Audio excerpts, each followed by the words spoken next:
Welcome to the Leader's Mic, where bold voices shape better leadership. I'm your host, Letitia. If you're hungry to grow, lead with purpose, and level up your impact, you're in the right place. Hit that subscribe button because every week I'm bringing you real talk, practical insights, and the leadership boost you didn't know you needed. Let's get into it. Welcome back, leaders. So far this season, we've talked about giving feedback, how to make it clear, how to avoid mistakes, how to approach it with confidence. But let's be honest, giving feedback is only half the story. What about receiving it? How do you ask for feedback, especially from your boss, your peers, or even your team, without it feeling uncomfortable, without it feeling awkward or forced? And that's what we're digging into today. How to ask for feedback without it feeling awkward. And I like to leave you with a good story. So early in my career, I remember sitting in my manager's office after a performance review. She asked me, "Do you have any questions for me?" And I froze. I wanted to ask for some real feedback, but I didn't know what to ask because I truly wasn't prepared. So instead, I nodded politely and just said, "No, thanks, I'm good." But here's the thing, I wasn't good. I was stuck in the same patterns because I didn't ask the questions that could have helped me grow. And I realized later that not asking for feedback was actually slowing me down as a leader instead of progressing me forward. And here's the truth. Asking for feedback is essential. It makes you look invested. It signals self-awareness and a willingness to grow.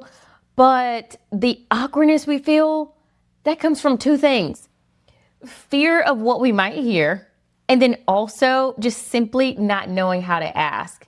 So once we tackle those two things, asking for feedback becomes a leadership strength and not a leadership stumble.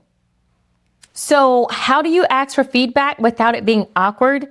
Let's talk about 3 strategies that will change the way you approach these conversations. Number 1, timing is everything.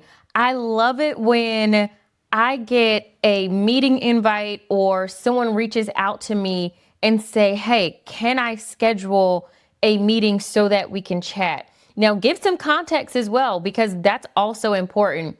Receiving feedback can be nerve-wracking. So your mindset really matters for not just you, but also the person who's giving you feedback. Set up a 15 to 30-minute meeting in a space that's comfortable for both you and the person that's giving you the feedback. If you work virtually, make sure you have a quiet, private space so you can be fully present. And at the beginning of the meeting, set the tone. You can say, "I'm looking for ways to grow and I'd really value your perspective," and bonus points if you send me the questions ahead of time. Because when you send someone the questions ahead of time, they can prepare thoughtful feedback for you. Number 2, preparation is key. Most people focus on whether their manager is prepared and fail to prepare themselves for the conversation. But preparing yourself is equally as important as your manager being prepared. You don't want to go into your feedback conversation asking a blanket question, "How am I doing?" Because when you do that, you're going to get a blanket response. "Oh, you're doing great." "Oh, there's nothing that needs to be improved." So my suggestion, if you have daily metrics or performance goals, frame your questions around those.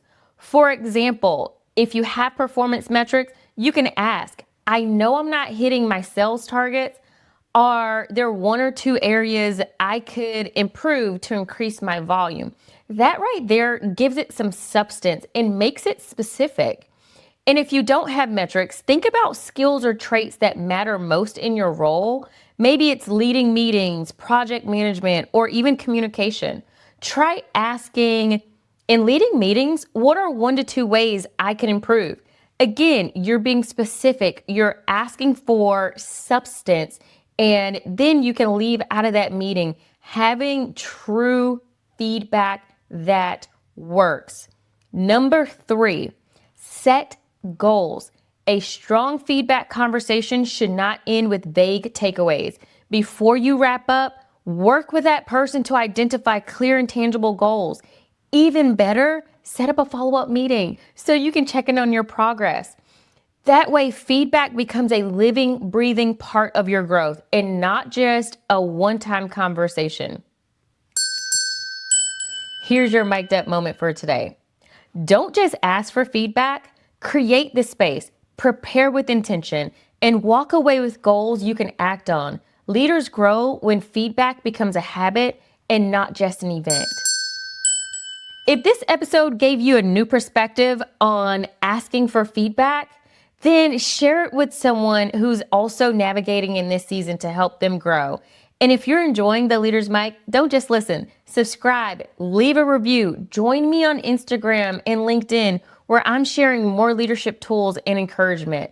Remember, feedback isn't just something you receive. It's something you ask for, prepare for, and use to grow.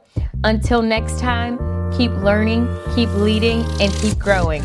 You're listening to the Leaders Mic, where bold voices shape better leadership.